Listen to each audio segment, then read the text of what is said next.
Two boys, one suspect. What happened to them? On Boxing Day, two young Birmingham lads went out to play on a push bike one had been given for Christmas. They never came home. They were abducted, most likely murdered. The sad truth is, 10 years later, there's been no evidence at all they're still alive. What we're trying to do now is do all we can to bring some closure to the family. It's Christmas 1996 in England. The winter song Two Become One by the Spice Girls is sitting right at the top of the singles charts, just in time for the holidays. The Christmas comedy Jingle All the Way, starring Arnold Schwarzenegger, is showing in cinemas. And according to statistics, most kids in the UK are unwrapping Toy Story action figures or games for the N64 console under the Christmas tree.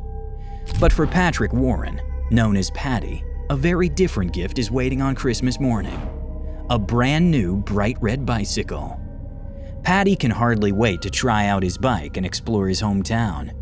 But less than 3 days later, Paddy's bicycle is found abandoned behind a gas station. And there's no trace of Paddy or his friend David.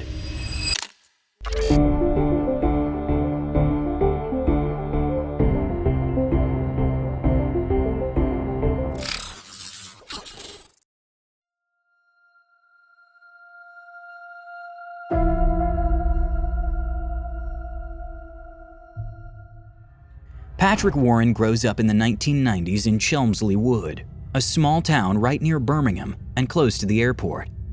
It's a classic working-class area with simple but cozy row houses. A little gray and industrial, but full of families. And that means plenty of playmates. Paddy has no shortage of those at home either, with 7 siblings. Still, he gets along great with kids from other families too. Since early childhood, Paddy has been friends with David Spencer, a boy from the neighborhood. David is already 13, 2 years older than 11-year-old Paddy. The families have known each other for years. There's a lot of trust between them, so the kids are often allowed to stay out late, especially during the holidays. It's December 26th, known in the UK as Boxing Day. Paddy and David spend the whole evening riding around on Paddy's new bike. Just before midnight, David stops by his house on Circus Avenue. He tells his parents that the boys are planning to sleep over at Paddy's older brother's place. The brother is already an adult and lives just a few streets away. David is usually a quiet, gentle kid, but he has another side. Because of some minor incidents, his family has had trouble with youth services from time to time. Since he was 12, David hasn't been attending a regular school anymore. He struggles with rules and reacts aggressively when told what to do. He sometimes uses what he's learned in boxing training to handle conflicts. And that, of course, doesn't go over well in school. A doubtful advantage of all this is that despite being only 13, David is what you'd call streetwise or street smart. It basically means someone who knows how to handle themselves in tough or dangerous situations in big cities, even if that comes with a bit of overconfidence. Maybe that's why David's parents don't worry too much about the two boys walking over to Paddy's brother's place at midnight. But it seems Paddy and David never actually head there, because there, they never arrive. Instead, they go to a nearby gas station, where they buy a pack of cookies. The employee working that night later remembers seeing the boys come in around 12:45 a.m. and leave right away. Through the window, she saw them sit down on the sidewalk across the street to eat their cookies. Shortly after, the boys disappear. On December 27th, a red Apollo laser bicycle is found behind the same gas station where Paddy and David were last seen. But police won't learn for weeks that the bike belongs to missing Paddy. When the gas station workers saw the boys sitting there, Paddy didn't have the bike with him. That would suggest something happened to them right at that spot. After all, why would an 11-year-old boy willingly leave behind his brand new bike? Or could there be a reasonable explanation?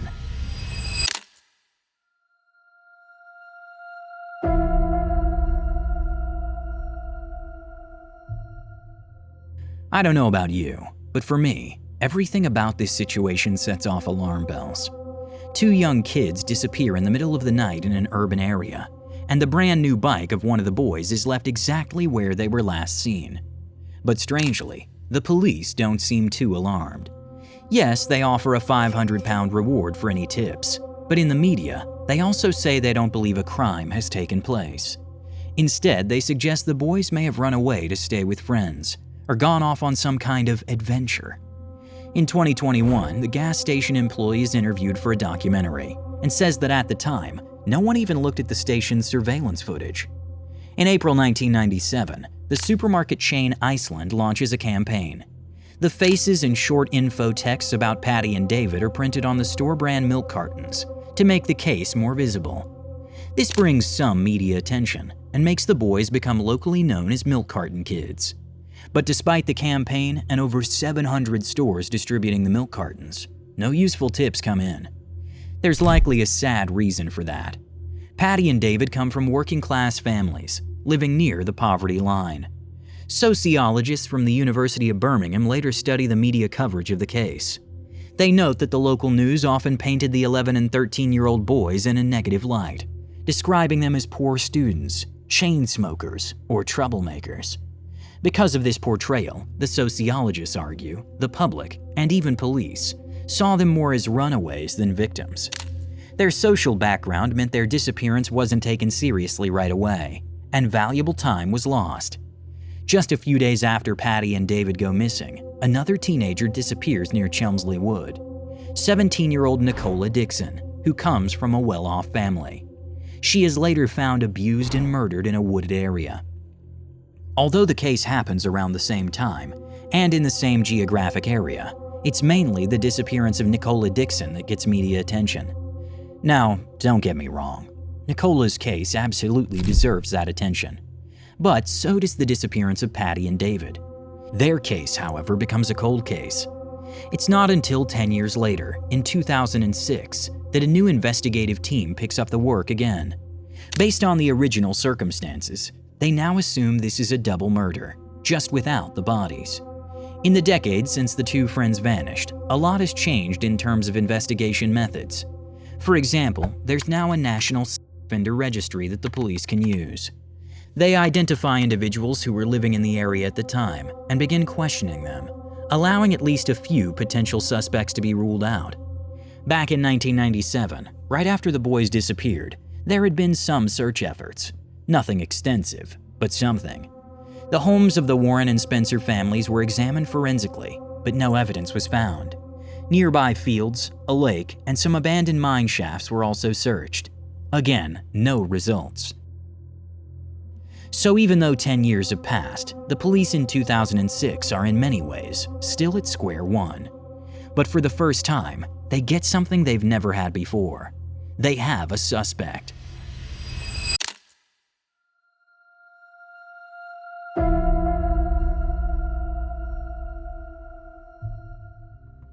Brian Field lived in Solihull in 1996, just a few kilometers from Chelmsley Wood.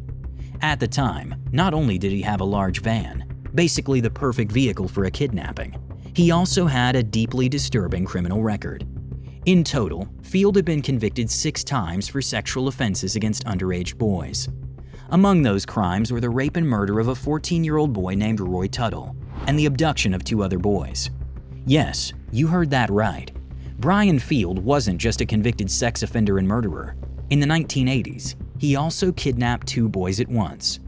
Both of them survived, unlike Roy Tuttle. But the fact that a single offender kidnapped 2 children at the same time is incredibly rare. According to the BBC, there's only one such case in all of British criminal history, and it's his. That's why investigators start looking into the possibility that he might have done the same to Patrick Warren and David Spencer. In the 1980s case, Brian had picked up 2 boys, aged 13 and 16, from the side of the road. He offered them a ride and lured them into his car. Luckily, the boys realized he wasn't driving in the promised direction, but instead heading somewhere remote. They jumped out of the moving vehicle and managed to escape. In 2006, police questioned Brian Field extensively, and for good reason. A witness says they saw Brian Field with Patrick and David just a few days before the boys disappeared. If they knew Brian, they might not have been afraid to get into his van. Field worked as a landscaper. Police dug up several properties he had worked on, suspecting he might have buried the boys there. But nothing was found. Aside from his modus operandi and the fact that he lived close by, there's no solid evidence connecting Brian Field to a crime involving the boys. Yes, he was in the area that night. Yes, he was driving his white van and had been drinking. But all of that is just troubling circumstantial evidence. It's not enough to press charges. He was already in prison by then. In 2001, Brian Field had been convicted for the murder of Roy Tuttle, a crime he had committed all the way back in 1968. That means he got away with the rape and murder of that boy for over 30 years. When he was finally convicted, investigators began looking into his possible connection to 25 other cases. Among them was the murder of a 13-year-old boy named Mark Billington, which happened in 1984. At the time of Mark's murder, Brian Field was living just 2.5 kilometers from the boy's family. But sadly, he was never convicted in that case. After his 2001 arrest, investigators planned to compare his DNA with the evidence from the Billington case, which could have made a clear connection. But there was a major problem. The physical evidence from the case had vanished from police storage. With no forensic proof, Field couldn't be tied to Mark's murder. That case remains unsolved to this day, just like the mystery surrounding the disappearance of Patrick Warren and David Spencer. In the late 2010s, Brian Field was once again questioned about the boys. According to one investigator, he made a few cryptic remarks, but never a confession. At the age of 87, Brian Field died in prison in the year 2024. With that, the only real suspect ever identified in the case of Patrick and David is now gone. The only real chance of solving this tragedy now would be to find their bodies, because they must be somewhere. For the families of Patty and David, Christmas hasn't meant holiday since 1996. Instead, it's just a painful reminder that their sons are still missing, almost 30 years later. Feel free to share your theories about the case in the comments. Had you heard of this case before? If you'd like to support the channel, leave a like or a comment. Any interaction helps increase the chances of the video being recommended to people who haven't subscribed to Truthscape yet. Here you can find another chilling case. Click on it. Until then, see you soon. Stay safe.